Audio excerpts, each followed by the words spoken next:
What's up, guys? My name is Z. Today, we're going to be looking at limits and continuity. Also, another thing I should say is from now to the course of the next few weeks, I'm going to be starting a series called Z's Calc Review, where basically for Calc AB, I am going to be making quick little review videos over units and lessons of Calc. So we're going to start off with this video with limits and continuity. So we're going to be starting off this review by basically asking what is a limit. So the limit of a graph here is like as x approaches a certain value, with this graph it being 3, it'll get closer and closer to a specific, as it gets closer and closer to the number 3, let's just write this out. The limit as x approaches 3, it's going to get closer and closer to the y value 3 here. But it never reaches 3. That's the key part about limits. Like, if we have a graph where, let's say it goes, but there's a hole in a specific area, and for that x value, there's just another dot, right? We can use limits to represent that missing value. So here, as x gets closer and closer to 3, y, it's going to get closer and closer to 3. So here, the limit of x equals 3 as it approaches this function is going to be 3 because it gets closer and closer to 3. Another thing we can ask is how can we solve for limits given an equation like this? So here we have a continuous function. We'll talk about continuity later, but here we're given a continuous function, x squared plus 5, and we're asked to solve for the limit as x approaches 0. For continuous functions, if there's no major gaps or jumps or anything fancy of the sort, we can just plug in 0 into this equation. So here we'll just plug x with 0. So this would be 0 squared plus 5. 0 squared is just 0. And 0 plus 5 is just 5. So we can say that the limit as x approaches 0 for the equation x squared plus 5 is equal to 5.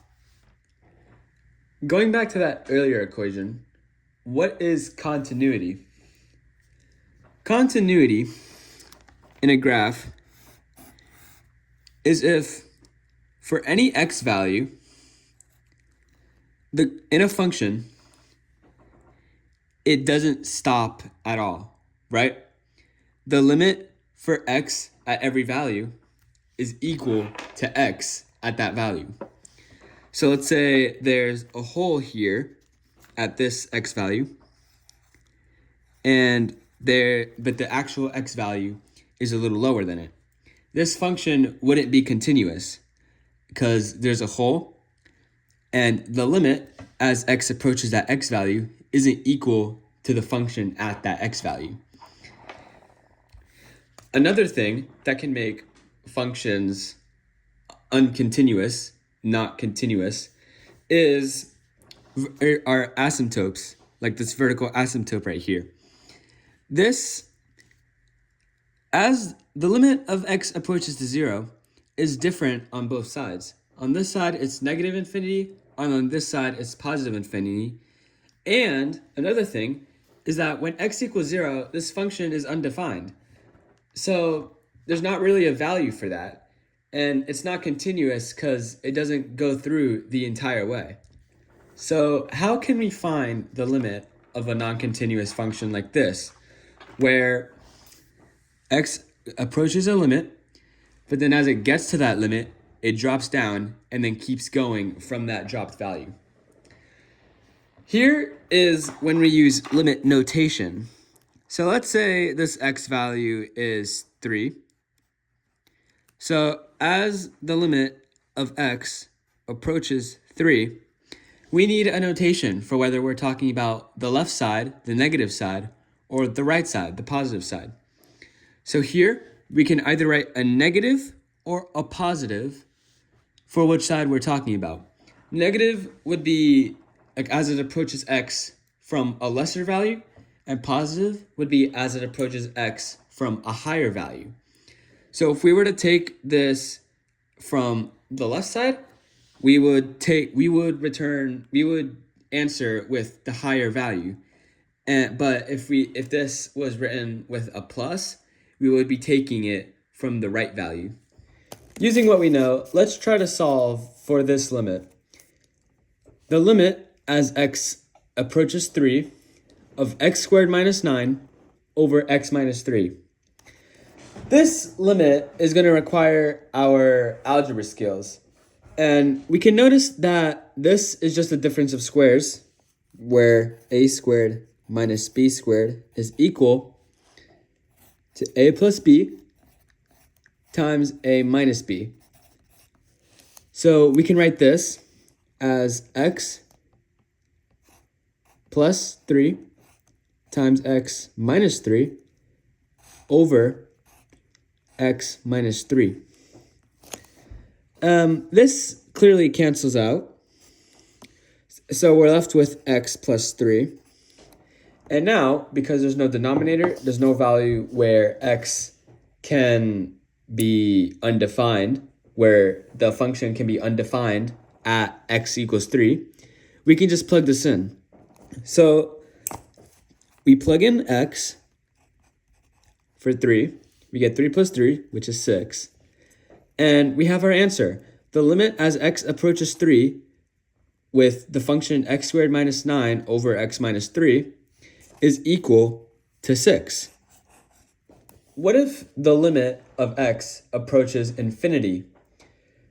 For a question like this, where there's no simple way of simplifying it, getting to infinity looks hard, but it really isn't. So let's say, like as x is into infinity, the values with x in it get infinitely bigger. This minus 5 and this plus 1 won't only make a difference to that value. It's like dropping sand into a beach. It's not going to make that much of a difference.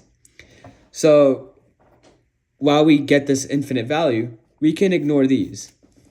So we can just write x, 3x squared